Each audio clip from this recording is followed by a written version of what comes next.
Hi friends, நான் already ஒரு hotel management காலேஜை எப்படி சூஸ் பண்ணணும் அப்படிங்கிற ஒரு ஃபுல் வீடியோவே நான் போட்டேன். பட் இருந்தாலும் இப்போ பெஸ்ட்டு காலேஜ் சொல்லுங்கள், டாப் 5 காலேஜ் சொல்லுங்கள் அப்படிங்கிற மாதிரியான அந்த கமெண்ட்ங்கிறது வந்துக்கிட்டே தான் இருக்குது. இது அவங்களோட ஸ்டில் அவங்களோட அறியாமை, அந்த ஸ்டேஜில் இருக்கிற அந்த அறியாமைங்கிறதுனால தான் அப்படி போடுறாங்களோ நான் நம்புகிறேன். ஸோ இந்த வீடியோவில் ஒரு காலேஜை சூஸ் பண்ணுறதுக்கு முன்னாடி என்ன மாதிரி விஷயங்கள் நம்ம தெரிஞ்சுக்கணும், எப்படி ஒரு காலேஜ் சூஸ் பண்ணணும் அப்படிங்கிறத என்னோட வியூவா பாயிண்ட்டில் நான் அந்த கடந்து வந்த பாதைகளில் எனக்கு தெரிஞ்ச விஷயங்களை இந்த வீடியோவில் நான் ஷேர் பண்ணுறேன். கண்டிப்பாக ஒரு பெட்டர் அண்டர்ஸ்டாண்டிங் வரும் நீங்கள் ஒரு காலேஜ் சூஸ் பண்ணுறதுக்கு அப்படின்னு நம்புகிறேன். ஃபர்ஸ்ட் ஆஃப் ஆல், ஒரு ஹோட்டல் மேனேஜ்மெண்ட் காலேஜை நீங்கள் சூஸ் பண்ண போகிறீங்கிற பட்சத்தில் ஃபர்ஸ்ட் ஆஃப் ஆல் உங்களோட நோக்கம் என்ன?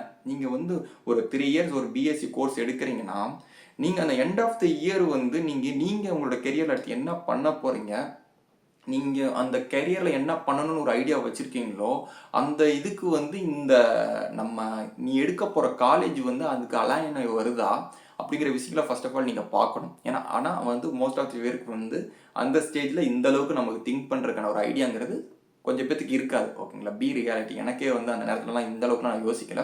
பட் இதை தெரிஞ்சுக்கோங்க, இப்போ இருக்கிற ஒரு சுச்சுவேஷனில் ஒரு 3 இயர்ஸ் நான் இந்த ஹோட்டல் மேனேஜ்மெண்ட் காலேஜ் படித்து முடிக்க போகிறேன்னா நான் என்ன ஸ்பெசிஃபிக்காக என்ன கெரியரில் என்ட்ரு ஆக போகிறேன், நான் என்ன மாதிரி விஷயங்கள் நான் அடுத்து பண்ண போகிறேன், அதுக்கு இந்த காலேஜ் நான் சூஸ் பண்ண போகிற காலேஜில் அந்த மாதிரியான ஒரு என்வாயர்மெண்ட் இருக்கா, அந்த மாதிரியான ஒரு இன்ஃப்ராஸ்ட்ரக்சர் இருக்கா, இந்த மாதிரி விஷயங்களை ஃபர்ஸ்ட் ஆஃப் ஆல் நீங்கள் அண்டர்ஸ்டாண்ட் பண்ணிக்கிறோம். நெக்ஸ்ட்டு ஒரு மெயின் பாயிண்ட்டு, இப்போ இருக்கிற சூழ்நிலையில் எல்லா காலேஜ்லையுமே நம்மளால் அட்மிஷனுங்கிறது ஈஸியாக வாங்க முடியும். ஓகேங்களா, ஆனால் கண்டினியூவாக இந்த 3 இயர் நம்மளால் நம்ம ஃபேமிலியால் அந்த செமஸ்டர் பை செமஸ்டருக்கு அந்த ஃபீஸ் ஸ்ட்ரக்சரை நம்மளால் அஃபோர்ட் பண்ண முடியுமா அப்படிங்கிறத ஃபஸ்ட்டு நம்ம தெரிஞ்சுக்கணும். ஓகேங்களா, நான் படிக்கும்போது சீரியஸ்லி நான் ஜஸ்ட்டு யூடியூப்பில் போய் என்கிட்ட மொபைல் இருந்துச்சு, டாப் காலேஜ் எந்த லொக்கேஷன் போகிறேன்னா அந்த காலேஜில் போய் அந்த லொக்கேஷனை போட்டு காலேஜை போட்டு இப்படி தான் காலேஜ் சூஸ் பண்ணணும்னு நான் நினச்சேன். ஆனால் அது முற்றிலும் தவறான விஷயம். ஃபர்ஸ்ட் ஆஃப் ஆல் ஒரு காலேஜ் சூஸ் பண்ணுறதுக்கு முன்னாடி ஒரு காலேஜில் பேசிக்காக இருக்கிற அந்த ஃபீஸ் ஸ்ட்ரக்சரை நம்ம ஃபேமிலியால் அஃபோர்ட் பண்ண முடியுமா?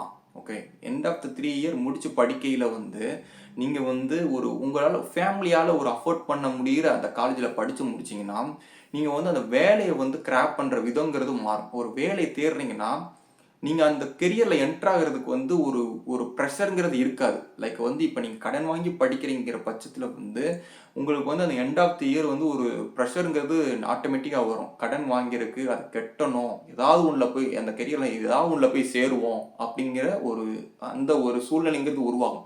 இதுவே உங்கள் ஃபேமிலியால் அஃபோர்ட் பண்ணுற மாதிரி ஒரு காலேஜில் போய் படிக்குங்கிற பட்சத்தில் எண்ட் ஆஃப் த இயர் உங்களோட கெரியரில் கரெக்டாக ஒரு கிளியர் கோலோட உங்களோட நீங்கள் வச்சிருக்கிற அந்த ஐடியாவுக்கு அலைனாகி வர மாதிரியான அந்த கெரியரில் என்ட்ராகிறதுக்கான வாய்ப்புங்கிறது உங்களால் சூஸ் பண்ணுறதுக்கு ஒரு டைம்ங்கிறது கிடைக்கும். இல்லாட்டினா அந்த கடன் வாங்கி படித்ததுனாலேயே அதை நம்ம மறுபடியும் அடைக்கணும் அப்படிங்கிற அந்த ப்ரெஷருங்கிறது கரெக்டாக நம்ம அந்த கெரியருக்குள்ளே என்ட்ராகிறதுக்கான அந்த பாயிண்ட்டை மாற்றும். ஓகேங்களா, இங்கே தான் நிறைய பேர் பண்ணுற தப்பு.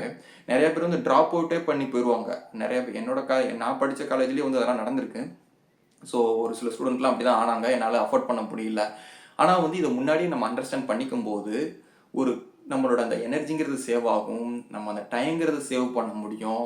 நம்மளும் அந்த 3 இயர் நம்ம நம்மளோட கெரியரில் எப்படி டெவலப் ஆகணும் அப்படிங்கிற அந்த மைண்ட் செட் தான் வருமே தவிர 3 இயர்ஸ் முடிச்சதுக்கப்புறம் எப்படியாவது ஒரு வேலைக்கு போயிடணும், நான் கடன் அடைச்சாகணும், அந்த ப்ரெஷருங்கிறது நமக்கு வராது. ஓகேங்களா, நம்ம இந்த மாதிரி ப்ரெஷரோடையே நம்ம ஒரு வேலையை அப்ரோச் பண்ணும்போது அங்கே நம்மளோட க்ரோத்துங்கிறது ரொம்ப அடியாகும். இதை நல்லா தெரிஞ்சுக்கோங்க. ஸோ அதனால மெயின் பாயிண்ட்டாக நான் சொல்கிறது, ஒரு காலேஜை நீங்கள் சூஸ் பண்ண போகிறீங்கன்னா ஃபஸ்ட்டு உங்களோட ஃபேமிலியோட ஃபினான்ஷியல் ஸ்டேட்டஸை அண்டர்ஸ்டாண்ட் பண்ணிக்கோங்க. ஓகேங்களா, உங்கள் ஃபேமிலியால் அவ்வளோதான் அஃபோர்ட் பண்ண முடியுமோ அதுக்கேற்ற காலேஜை பாருங்கள். காலேஜ் எல்லா காலேஜ்லையுமே பேசிக்கான என்ன விஷயங்கள் அந்த இண்டஸ்ட்ரிக்குள்ள என்ட்ராகிறதுக்கு என்ன விஷயங்கள் தேவையோ அதை தான் சொல்லி தருவாங்க. ஒவ்வொரு காலேஜிலும் அங்கே இருக்கிற இன்ஃப்ராஸ்ட்ரக்சர், அந்த வே ஆஃப் டீச்சிங், அப்புறம் அவங்க இண்டஸ்ட்ரியலுக்கு அப்ரோச் பண்ணுற விதம், லைக் ஹோட்டல்ஸ் அப்ரோச் பண்ணுற விதமே மாறுமே தவிர உண்மையிலே உங்களுக்கு ஒரு திறமை இருந்துச்சுன்னா அந்த 3 இயர்ஸில் நீங்கள் அண்டர்ஸ்டாண்ட் பண்ணிவிட்டு அதை கிராப் பண்ணிட்டீங்கன்னா உங்களுக்கே நீங்கள் அடுத்து எப்படி போகணுங்கிற ஒரு ஐடியா வந்துடும். ஆனால் எனக்கெல்லாம் சத்தியமாக சொல்கிறேன், அந்த 3 இயர்ஸில் நான் அதை ஃபைண்ட் அவுட் பண்ணலை. ஏன்னா அந்த அளவுக்கான நாலேஜ் இப்போ நான் சொல்கிறத நீங்கள் கேட்குறீங்க, ஒரு அண்டர்ஸ்டாண்டிங் வருது. ஆனால் அந்த ஸ்டேஜில் எனக்கு அந்த மாதிரியான அண்டர்ஸ்டாண்டிங் கிடைக்கிறதுக்கான ஒரு என்வரன்மெண்ட்டே எனக்கு கிடைக்கல. ஓகேங்களா, நான் அதாவது திரும்பியும் சொல்கிறேன், ஃபினான்ஷியலாக ஃபர்ஸ்ட் ஆஃப் ஆல் உங்கள் ஃபேமிலியை ஃபோர்ஸ் பண்ணாதீங்க. நான் இங்கே தான் படித்தா டாப் ஃபஸ்ட்டு காலேஜில் தான் படிப்பேன், இங்கே படித்தா தான் வேலை கிடைக்கும், எல்லா காலேஜ்லையுமே வந்து ஹெல்ப் பண்ணுவாங்க கெரியரில். ஏன்னா ஒவ்வொரு காலேஜும் வந்து அவங்க ஒவ்வொரு ஹோட்டல்ஸோட டைப் வச்சுருப்பாங்க. ஓகேங்களா? அந்த காலேஜில் என்ட்ரு அந்த ஹோட்டல் அந்த அந்த கெரியரில் நீங்கள் 3 இயர் முடிச்சதுக்கப்புறம் அதில் என்ட்ரு ஆகுனா உங்களுக்கு நீங்கள் அந்த 3 இயர்ஸில் வந்து அதுக்கு தேவையான அந்த தகுதிகளை வளர்த்துக்கணும். எல்லா காலேஜ்லையும் நடக்கிறது இதுதான். ஓகேங்களா? எல்லா இதுலேயுமே ஒரு ஒரு இண்டஸ்ட்ரியில் இன்டர்வியூ வைக்கிறாங்க. இப்போ 3 இயர் முடிச்சதுக்கப்புறம் ஒரு பேசிக்கான விஷயங்கள் கேட்குறாங்க ஒரு இண்டஸ்ட்ரிக்குள்ள நுழையிறதுக்குன்னா அதுக்கு சொல்ல தெரியணும். நீங்கள் நம்ம மேலே குறைய வச்சுக்கிட்டு நம்ம வந்து ஒரு காலேஜை மட்டுமே வந்து குறை சொல்கிறதோ, ஸோ அந்த குறை சொல்லிக்கிட்டு அதை ஒரு இதாக வச்சுக்கிட்டு நான் இதனால தான் போக முடியல அப்படின்னு சொல்லிட்டு நம்மளை ஏமாற்றிட்டு அந்த நேரத்தில் இருக்கக்கூடாது. நல்லா புரிஞ்சுக்கோங்க. ஓகேங்களா? இங்கே நிறைய பேர் என்ன நினைக்கிறோம்னா 3 இயர்ஸ் படிச்சு முடிச்சதுக்கப்புறம் எப்படியாவது காலேஜ் வேலை வாங்கி கொடுத்துருவாங்க. அது வந்து ஒரு தப்பான செயல். அது அந்த மாதிரி ஒரு முடிவில் வராதிங்க. நீங்கள் வந்து இங்கே வந்து மற்றவங்கள டிபெண்ட் பண்ணி இருக்கிறனால நீங்கள் என்ன நினைக்கிறீங்க 100% உங்களோட பொட்டன்ஷியல் போட்டு நீங்கள் வந்து உங்களோட கெரியரில் க்ரோ ஆகுன்ற அந்த ஐடியாவே வராது. ஓகேங்களா? என்னைக்கு நீங்கள் வந்து நமக்கு நான் மட்டும்தான் என்னோட கெரியரை அடுத்து போனால் நான் தான் அதுக்கு இது பண்ணணும். ஸோ அது வந்து சைடில் வந்து ஒரு வர வாய்ப்பு, அந்த வாய்ப்பை வந்து நான் கரெக்டாக யூஸ் பண்ணிக்கணும்னா என்னோட முயற்சிங்கிறது தேவை அப்படிங்கிறது நீங்கள் கண்டிப்பாக அண்டர்ஸ்டாண்ட் பண்ணிக்கணும். நல்லா புரிஞ்சுக்கோங்க. எல்லா காலேஜிலுமே இன்டர்ன்ஷிப் எல்லா வாய்ப்புகளுமே கிடைக்கும். அதை நம்ம சூஸ் பண்ணுறதும் அதை அண்டர்ஸ்டாண்ட் பண்ணிக்கிட்டு அதுக்கேற்றப்ப நம்ம ரெடி ஆகுறதுங்கிறது வந்து நம்ம கையில் தான் இருக்குது. இது ஒரு காலேஜ் சூஸ் பண்ண போகிறோம்னா ஒரு மெயினாக அந்த விஷயம் தெரிஞ்சுக்கோங்க. எல்லாருமே நினைப்போம் லைக் 3 இயர்ஸ் முடிச்சதுக்கப்புறம் எப்படியாவது வேலைக்கு போயிடலாம். அப்படிலாம் கிடையாது. கிடைக்கும், வேலைங்கிறது கிடைக்கும். ஆனால் கரெக்டாக ஒரு கெரியரில் ஒரு லாங் டேர்ம் க்ரோத்துக்கு வந்து நீங்கள் என்ன மாதிரி நீங்கள் ரெடி ஆகுறீங்க 3 இயரில் என்ன மாதிரி இந்த இண்டஸ்ட்ரி அண்டர்ஸ்டாண்ட் பண்ணிக்கிட்டு அதுக்கு தேவையான நாலேஜ் நீங்கள் கேதர் பண்ணிக்கிறீங்களா அப்படிங்கிற பட்சத்தில் உங்களோட க்ரோத்துங்கிறது கொஞ்சம் வேகமாக இருக்கும். ஏன்னா அடுத்தடுத்து நீங்கள் எப்படி அந்த அந்த நாலேஜை கேதர் பண்ணி அடுத்தடுத்த லெவலுக்கு போகலாம் அப்படிங்கிற ஒரு ஐடியா கிடைக்கும்.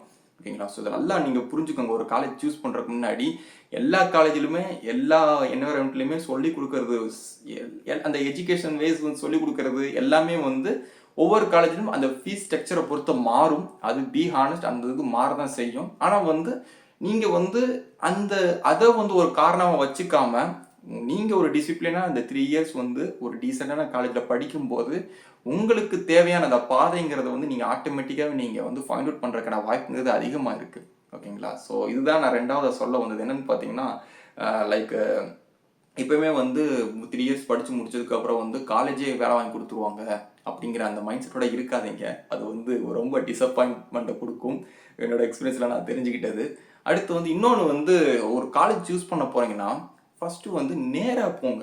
ஓகேங்களா? நேராக போய் அப்ரோச் பண்ணுங்கள். லைக் வந்து காலேஜை விசிட் பண்ணுங்கள். ஏன்னா வந்து காலேஜில் வந்து நீங்கள் உங்களோட கெரியர் உங்கள் லைஃப்பில் வந்து நெக்ஸ்ட் பார்ட் அந்த கெரியரை ஸ்டார்ட் பண்ணுற ஒரு இடம் தான் காலேஜ்.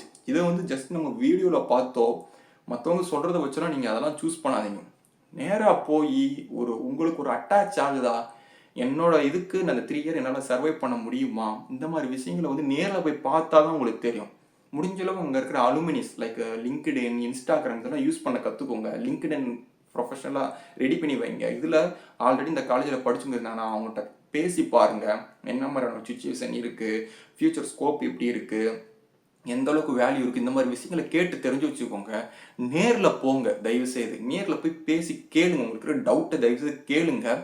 ஸோ அவங்க வந்து அங்கே இருக்கிற என்ன மாதிரியான ரியாலிட்டிங்கிறத சொல்லும் போது நீங்கள் அந்த 3 இயர் வந்து உங்களோட நீங்கள் நேரில் போய் இந்த விஷயங்களை நீங்கள் பண்ணுறனால வந்து நீங்கள் காலேஜ் சேர்ந்ததுக்கப்புறம் உங்களோட டவுட் வராது. தேவலாம் தப்பாக எடுத்துட்டோமோ, தெரியாமல் வந்து சேர்ந்துட்டோமோ, முன்னாடியே கேட்டிருக்கணுமோ அப்படிங்கிற ஒரு டவுட்டுங்கிறதும் அங்கே வந்து நீங்கள் நிறைய டயத்தை வந்து வேஸ்ட் பண்ணுறதுக்கான வாய்ப்புங்கிறது அங்கே இருக்காது. ஃபஸ்ட்டு நீங்கள் நேரில் போய் பேசி எல்லாம் தெரிஞ்சுட்டு ஒரு காலேஜில் சேருங்க. இது வந்து உங்களோட அடுத்தடுத்த லெவலுக்கு போகிறதுக்கு ரொம்ப யூஸ்ஃபுல்லாக இருக்கும். ஏன்னா நிறைய பேர் வந்து காலேஜ் சேர்ந்து ஒரு செமஸ்டர் போனதுக்கப்புறம் யோசிக்கிறது தேவையில்லாமல் இந்த காலேஜில் வந்து சேர்ந்துட்டணும் அப்படிங்கிற நிறைய பேர் சொல்லுவாங்க. ஸோ அந்த தப்பை நீங்கள் பண்ணாதீங்க. ஸோ இது ரொம்ப முக்கியமான ஒரு விஷயம். லைக் வந்து ஃபஸ்ட்டு வந்து ஃபினான்ஷியலாக வந்து நம்ம ஃபேமிலியோட சுச்சுவேஷனை தெரிஞ்சுக்கணும். ரெண்டாவது வந்து இந்த காலேஜே எல்லா வேலையும் வாங்கி கொடுத்துரும், நம்ம எதுவும் பண்ண தேவையில்ல அப்படிங்கிற ஒரு மைண்ட் செட்லாம் இருக்காதீங்க. உங்களோட திறமையை எந்த அளவுக்கு நீங்கள் வளர்த்துக்கிறீங்க அப்படிங்கிறது ரொம்ப இம்பார்ட்டன்ட். அவங்க ஹெல்ப் தான் பண்ணுவாங்க, இருந்தாலும் உங்களோட அந்த திறமைங்கிறது ரொம்ப important end of the year. மூணாவது வந்து நேரில் விசிட் பண்ணுங்க. ஓகேங்களா? ஒரு காலேஜ் இருக்குன்னா விசிட் பண்ணுங்க. ஸோ இந்த மாதிரி ஆஸ்பெக்டில் தான் வந்து நீங்கள் ஒரு காலேஜை வந்து சூஸ் பண்ணுமே தவிர டாப் 1 காலேஜில் படித்தா மட்டும்தான் வேலை கிடைக்கும், அங்கே படித்தா தான் கெத்து, அங்கே படித்து முடிக்கல தான் நான் வெளியே வரும்போது ஒரு பெஸ்ட்டாக வெளியே வருவேன், நான் ஈஸியாக வேலை வாங்குவேன், அப்படிலாம் கிடையாது. இந்த மைண்ட் செட் இருந்தால் தயவுசெய்து மாற்றிக்கோங்க. அப்படிலாம் எதுவுமே கிடையாது இந்த இதில். ஹோட்டல் இண்டஸ்ட்ரியை பொறுத்த வரைக்கும் உங்களோட ஸ்கில்லு, உங்களோட நாலேஜ், உங்களோட திறமை ரொம்ப முக்கியம். ஆனால் வந்து ஒரு சில இடத்துல நீங்கள் தப்பாக போயிட்டீங்க, ஒரு தப்பான ஒரு என்வரன்மெண்ட்ல ஒர்க் பண்ணிட்டு இருக்கிற பட்சத்தில் நீங்கள் உங்களோட எஃபெக்ட் அடுத்தடுத்து போட்டுட்டு இருக்கும்போது அந்த கரெக்டான இடத்துக்கு வந்து எப்படினாலும் நீங்கள் போகிறதுக்கான வாய்ப்பை இந்த பிரபஞ்சங்கிறது கொண்டு வந்துடும். ஓகேங்களா? இந்த யூனிவர்ஸுங்கிறது கொண்டு வந்துடும். ஸோ இதை நல்லா புரிஞ்சுக்கோங்க. இந்த ஒரு பேசிக்கான ஒரு விஷயத்தை நீங்கள் தெரிஞ்சுக்கிட்டு ஒரு காலேஜ் எடுக்கும் போது உங்களோட கெரியரை நீங்கள் அடுத்து போகிறதுக்கான வாய்ப்புங்கிறது அதிகமாக இருக்குது. கரெக்டாக உங்களோட பெர்ஸ்பெக்டிவ் கரெக்டாக உங்களுக்கு ஒரு பிளானிங்காக போகும்போது அங்கே பயங்கிறது ஒன்று இருக்கவே இருக்காது. ஒரு நெகட்டிவான திங்கிங்கிறது அதிகமாக இருக்காது. இங்கே இருக்கிற மோஸ்ட் ஆஃப் த ஸ்டூடெண்ட்ஸ்க்கு வந்து எண்ட் ஆஃப் த இயர் வந்து நான் என்ன பண்ண போகிறேங்கிற கேள்வி தான் வருதே தவிர, ஏன்னு கேட்டிங்கன்னா அந்த 3 இயர்ஸில் வந்து நம்ம இதை பற்றிலாம் யோசிக்கிறது இல்லை. So end of the year வந்து நான் என்ன பண்ண போகிறேன் அப்படிங்கிற ஒரு கொஸ்டின் வரும். ஸோ அதனால வந்து ஒரு காலேஜ் சூஸ் பண்ண போகிறீங்கன்னா இந்த மாதிரி விஷயங்களை நீங்கள் கண்டிப்பாக தெரிஞ்சுக்கிறணும். இதை பற்றி நான் ஆல்ரெடி ஒரு வீடியோ போட்டிருக்கேன். ஸோ ஒரு தெளிவான வீடியோ. ஸோ அந்த வீடியோ பாருங்கள். இதையும் நீங்கள் பார்க்கும்போது ஒரு பெட்டர் அண்டர்ஸ்டாண்டிங் வரும் நான் நம்புகிறேன். ஸோ இதை தான் நான் இந்த வீடியோ சொல்ல வந்தது. ஸோ மீண்டும் ஒரு வீடியோவில் சந்திப்போம். See you. Bye.